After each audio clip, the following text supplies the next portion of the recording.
Serangan jantung kerap disebut the silent killer ini bisa menyerang kapan saja dan siapa saja, tidak memandang usia dan status sosial.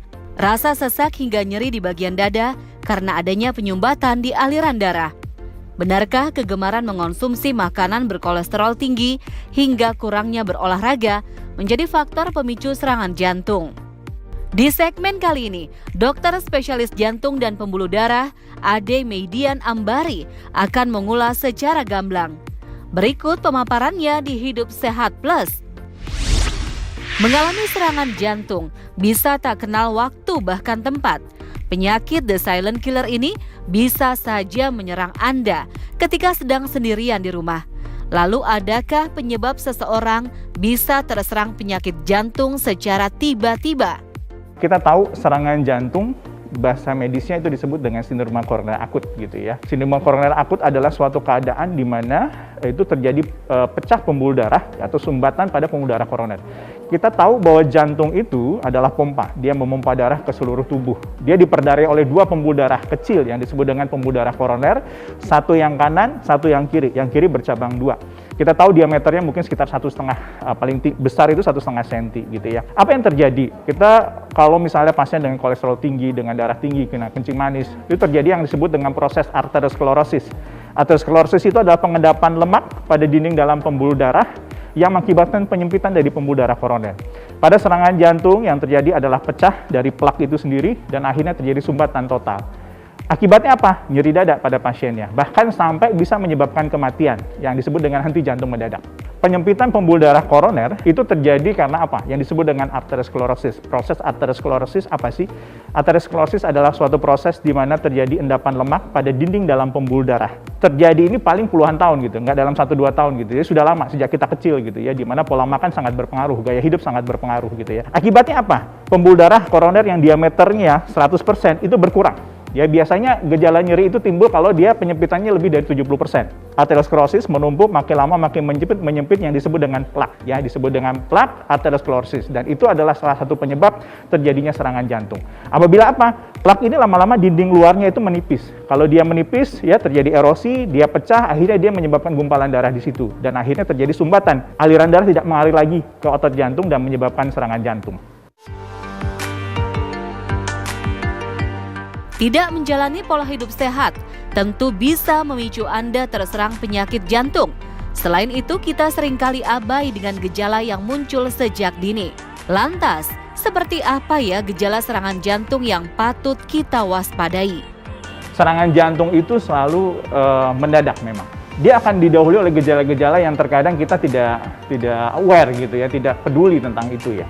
Satu, biasanya gejala jantung itu dimulai dengan ada nyeri dada.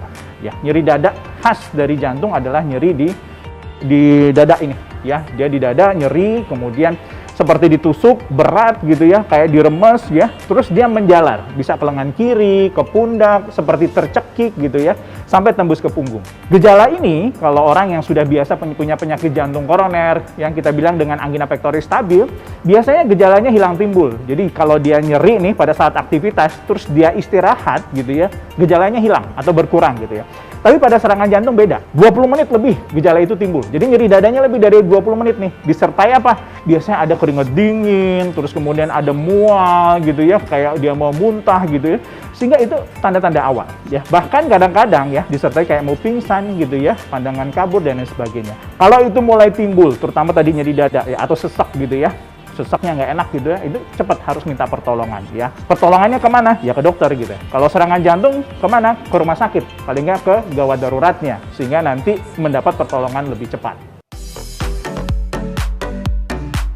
Penanganan dini pada serangan jantung tentu harus cepat dan tepat. Jangan ragu untuk meminta pertolongan segera.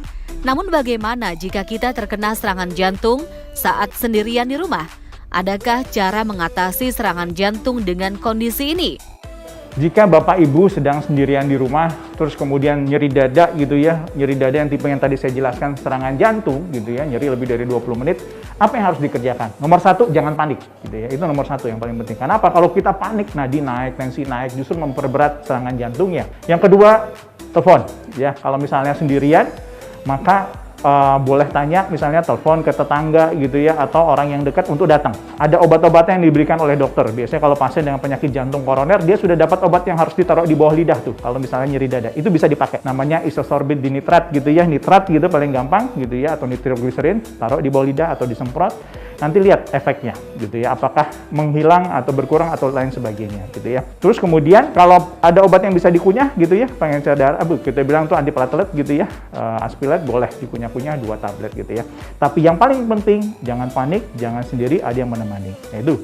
Kemudian yang harus dilakukan adalah segera ke rumah sakit. Ke rumah sakit menjadi penting. Apa? Karena serangan jantung ini kita katakan time is muscle. Semakin lama maka impact-nya, ya, akibatnya akan semakin berat. Kalau nanti tidak sadar pasiennya, terus kemudian ada pendampingnya, itu sangat baik. Jadi dia pendampingnya bisa melakukan bantuan hidup dasar.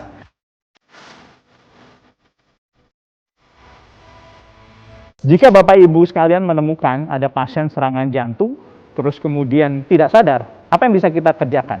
Yang kita kerjakan adalah bantuan hidup dasar, memberikan bantuan hidup dasar atau resusitasi jantung paru. Ya, caranya seperti apa? Satu, kita tentukan pasien ini betul-betul tidak sadar ya. Misalnya, Pak, Bu, bangun, Pak, Bu, bangun gitu ya. Pasien kita tahu dia tidak sadar. Yang harus kita lakukan berikutnya adalah apa? Minta bantuan. Kalau Anda cuma berdua dengan pasien, minta tolong orang lain gitu ya. Untuk apa? Untuk telepon nih, bisa telepon ke emergensi atau 119, terus untuk membantu kita dalam melakukan bantuan hidup dasar. Setelah itu apa yang paling penting lagi adalah kita langsung melakukan kompresi atau pijit jantung. Berapa sih kecepatannya? Biasanya 100 sampai 120 kali dalam 1 menit. Kedalamannya 5 sampai 6 cm. Jadi paling gampang kita cari nih, kalau pada laki-laki ya di antara 2 puting, terus kemudian kita lihat tulang tengahnya, taruh jari di situ ya. Kurang lebih 2 jari ya di atas namanya ujung dari tulang tengah ini. Terus kemudian kita lakukan kompresi ya. Tuh. Ya. Kedalamannya 5 sampai 6 cm, terus kemudian kecepatannya dalam 1 menit 100 sampai 120 kali ya per menit gitu ya. Nah, di masa pandemi COVID ini kita tidak melakukan yang disebut dengan bantuan nafas gitu ya, karena kita mencegah penularan. Apa? Karena kalau pasien ini tidak kita kenal, siapa tahu dia kena COVID gitu ya. Jadi kita tidak melakukan bantuan nafas di sini. Cukup memberikan kompresi dada. Itu penting sekali. Dan ini bisa dilakukan oleh orang awam dan harus bisa dilakukan oleh orang awam. Jadi kalau pasien tidak sadar, jangan ditepuk-tepuk gitu, dipijit-pijit gitu ya. Kita harus cek betul dan berikan bantuan pijit jantung pada pasien ini. Pemirsa, itulah tadi penjelasan tentang serangan jantung ketika kita sedang sendirian di rumah. Menjaga kesehatan jantung memang menjadi hal penting.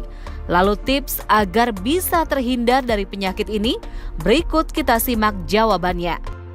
Kita tahu bahwa faktor risiko penyakit jantung koroner itu ada 5 ya. Memang satu, hipertensi. Ini bisa kita cegah dari makanan, olahraga, minum obat-obatan gitu ya. Yang kedua, misalnya dengan dislipidemia, kita sebut sebagai kolesterol yang tinggi. Kita gimana supaya kolesterolnya rendah? Kolesterol totalnya di bawah 200 ya. Kalau bisa LDL-nya di bawah 100 gitu ya. Itu kita cegah dari apa? Lifestyle, lagi-lagi dari makan, dari olahraga, kemudian dari minum obat misalnya dari dokter. Kemudian diabetes. Kita mau apa? HbA1c-nya kurang dari 7 gitu ya, sehingga nanti gula darahnya terkontrol dengan baik ya. Dan merokok tentunya berhenti merokok, tidak mengurangi rokok tapi berhenti merokok. Kita tahu bahwa rokok adalah salah satu faktor risiko ya, di harapan kita faktor risiko nomor 1 untuk terjadinya serangan jantung. Terakhir mungkin faktor keturunan, tapi itu nggak bisa kita rubah, tapi bisa kita cegah faktor lain sehingga serangan jantungnya tidak terjadi. Saya Dr. Adi Median Ambari, spesialis jantung dan pembuluh darah untuk Hidup Sehat Plus.